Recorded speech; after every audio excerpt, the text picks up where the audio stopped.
সিংহমৰ ৰূপত মৰিগাঁও আৰক্ষী।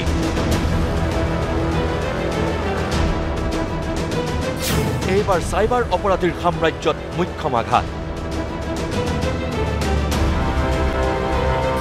জব্দ কুখ্যাত চাইবাৰ অপৰাধী ফ্ৰডষ্টাৰ শ্বৰিফুল ইছলামৰ ভূমি। চাইবাৰ অপৰাধীৰ বিৰুদ্ধে এইবাৰ সেনৰ এজাত মৰিগাঁও আৰক্ষী। চাওক, দুৰ্ধৰ্ষ চাইবাৰ অপৰাধী শ্বৰিফুল ইছলামৰ ভূমিত মৰিগাঁও আৰক্ষী। মৰিগাঁও নগৰত শ্বৰিফুলৰ নামত থকা 1.15 লেচাৰ এটুকুৰা ভূমি জব্দ কৰিলে মৰিগাঁও আৰক্ষীয়ে। জব্দ কৰিলে মৰিগাঁও চিভিল হাস্পতালৰ সমীপৰ শ্বৰিফুলৰ নামত থকা 1.5 লেচা ভূমি। মৰিগাঁও জিলাৰ অতিৰিক্ত আৰক্ষী অধীক্ষক সমীৰণ বৈশ্যৰ নেতৃত্বত জিলা ৰাজহ চক্ৰ বিভাগৰ সহযোগত আৰক্ষীয়ে জব্দ কৰে শ্বৰিফুল ইছলামৰ নামত থকা 2 টুকুৰা ভূমি। কাৰণ বিভিন্ন সময়ত কুখ্যাত চাইবাৰ অপৰাধী শ্বৰিফুলে দখল কৰিছিল এই 2 টুকুৰা মাটি। শ্বৰিফুলৰ বিৰুদ্ধে ৰুজু হৈ আছে কেইবা কোটি টকাৰ বিত্তীয় কেলেংকাৰীৰ গোচৰ।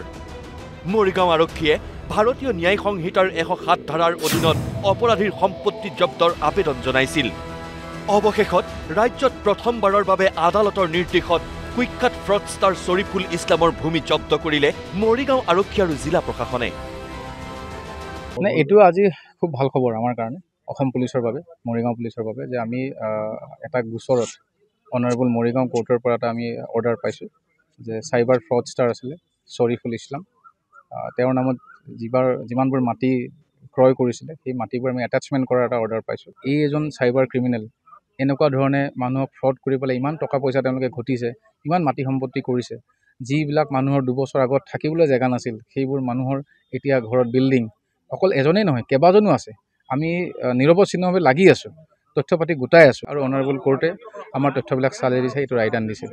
আজি এই কথাটোৰ পৰা এটা স্পষ্ট যে চাইবাৰ যিবিলাক অপৰাধী আছে তেওঁলোকে যদি এনেকুৱা ধৰণৰ কাম কৰিছে তো তেওঁলোকৰ এগেইনষ্টত আমি আইনীভাৱে এনেকুৱা ধৰণৰ আমি একশ্যন ল'ম। আৰক্ষীয়ে কোনো কাৰণত অপাৰেশ্যন বন্ধ নহয়, ইয়াতকৈ অধিক অপাৰেশ্যন হ'ব।